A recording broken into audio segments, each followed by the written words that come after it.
আসসালামু আলাইকুম গাইস, কেমন আছেন সবাই? আজকে আপনাদেরকে ট্রান্সফরমারের উপরে নিয়ে এসেছি 1,32,000 বাই 33,000 বোল্টেজ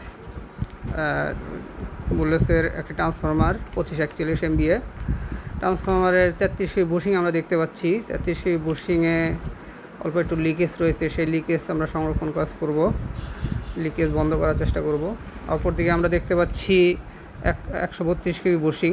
132 কেভি বুশিংগুলো অনেক বড় আকৃতির হয়ে থাকে। এখানে দেখতে পাচ্ছেন আপনারা বুশিং, উপরের দিকে বুশিংয়ের মাথা রয়েছে এবং মাঝখানে পোর্সিলেনের ডিস্ক, নিচে বুশিং সিটি রয়েছে। এভাবেই সাধারণত অ্যারেঞ্জমেন্ট হয়ে থাকে। অন্যদিকে আমরা দেখতে পাচ্ছি কনজারভেটর ট্যাঙ্ক দেখতে পাচ্ছি। কনজারভেটর ট্যাঙ্কে তেল থাকে, লোকাল সুইচের সাথে কানেক্টেড। অন্যদিকে 33 কেভি সাইটের যে বুশিংটি রয়েছে, সেই বুশিংয়ে আমাদের হালকা লিকেজ রয়েছে। সেই লিকেজটা আমরা মেরামত করতেছি, আগে পরিষ্কার করে নিচ্ছি, তারপরে ইজি বন্ড গ্লো দিয়ে আমরা সেই লিকেজটা বন্ধ করব। সেই লিকেজ বন্ধ করা গেলে আমাদের অয়েল লিকেজ বন্ধ হয়ে যাবে।